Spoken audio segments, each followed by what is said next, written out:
training exercise in Tunisia, run by the International News Safety Institute to support local journalists there.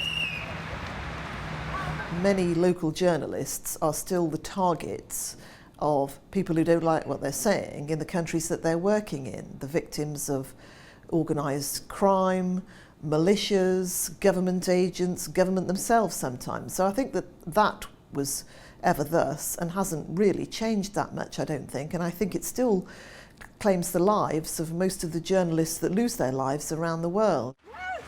INSI was set up by the news industry more than a decade ago to help train journalists around the world and to share information about working safely in dangerous locations.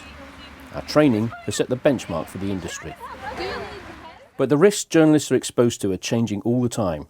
INSI also undertakes groundbreaking research so members can understand the new dangers we face.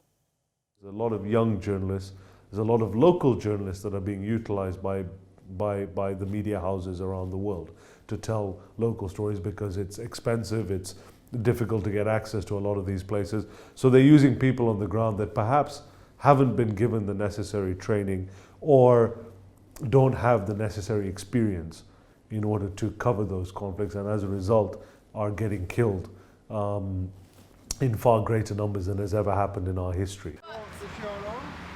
By working together, we can reduce those risks.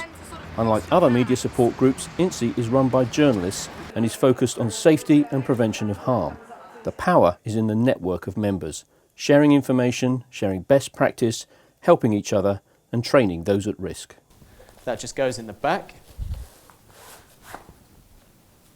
And that is your body armour assembled and ready to go. This year, INSI has run training courses in Brazil, in Tunisia and in Jordan. We've undertaken original research like Under Threat and Into the Risks of Kidnap, and we've continued to attract new members keen to share their expertise and experience to make reporting on the ground safer. The risks that journalists are exposed to have never been greater, but from the United Nations down, that issue has been taken more seriously than ever before. People recognise that you can't have free speech and free media unless journalists are able to do their job. INSI is the practical arm of that effort. We share experience, we help train people, and we work together. The power is in the network of members in order to enable our journalists and reporters to do their jobs around the world. If your organisation isn't already a member, I'd urge you to think about joining. Thanks.